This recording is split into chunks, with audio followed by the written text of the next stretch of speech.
I had like sadly known like next to nothing about the place that I was going and at the place that I was applying to until really close to when I sent in my application. And then once I found out that they like existed, that the Folger Shakespeare Library was like a thing and it's apparently like a huge thing, I was like, oh, this is like actually really exciting. And then it sort of became like where I really wanted to internship. And so I had sent in my application. They got back to me, asked for a phone interview. I did that like the week I was here. I had my phone interview and ended up finding out that I had gotten the internship like the next day and starting that week.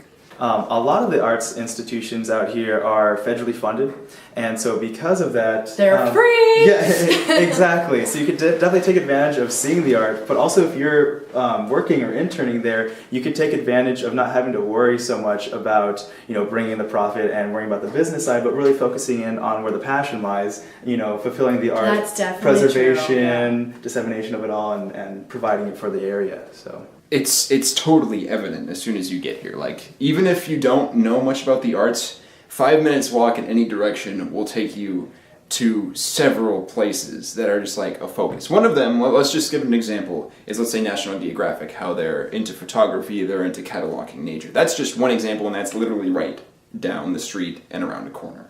It's like, that's an example of how many opportunities are here. And that's even, you go into Subway and you've got places like the library, you've got places like theaters, you've got places like Smithsonian, all of the Smithsonians. You've got the monuments, you've got presentations and performances galore at several different venues. So many different locations for arts-focused people to intern, work, volunteer, anything.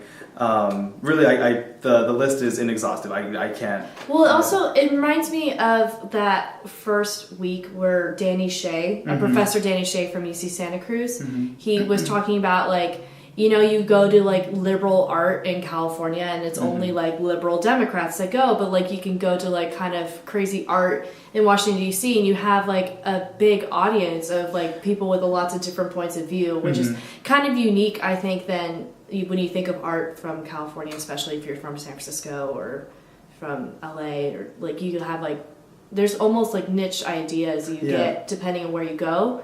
Whereas Washington DC, by like the formation of the city, is a very fluid and like evolving city with different ideas coming through all the time. It's constantly changing every 4 to 8 years. But it was really nice also to kind of be able to break the mold a little bit, like especially when you come from like a smaller program, like if like I know that the music program in Santa Cruz is not the largest, so I already know a lot of those professors, and it was really nice that this program gave me an opportunity to work with a professor I wouldn't have a chance to work with ever, and like someone new and different in a different style.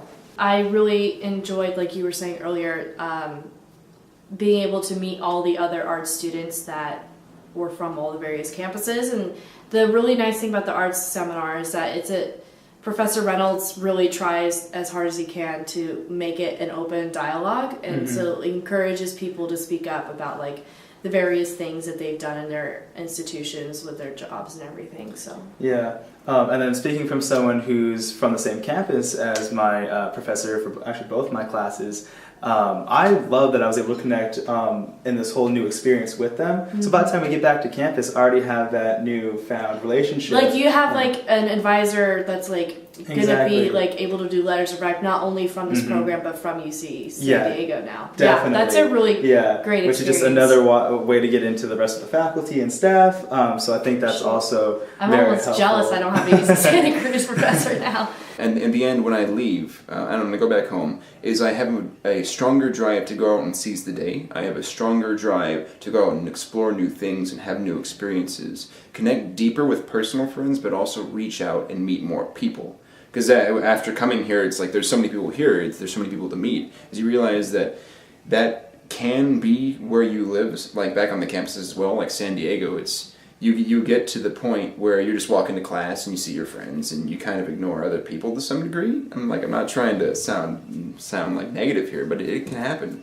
But now you realize how everyone has a story, how everyone has facets of them that are fascinating, and how you can befriend almost anyone you meet. And that's something that's changed about me, to go and reach new people.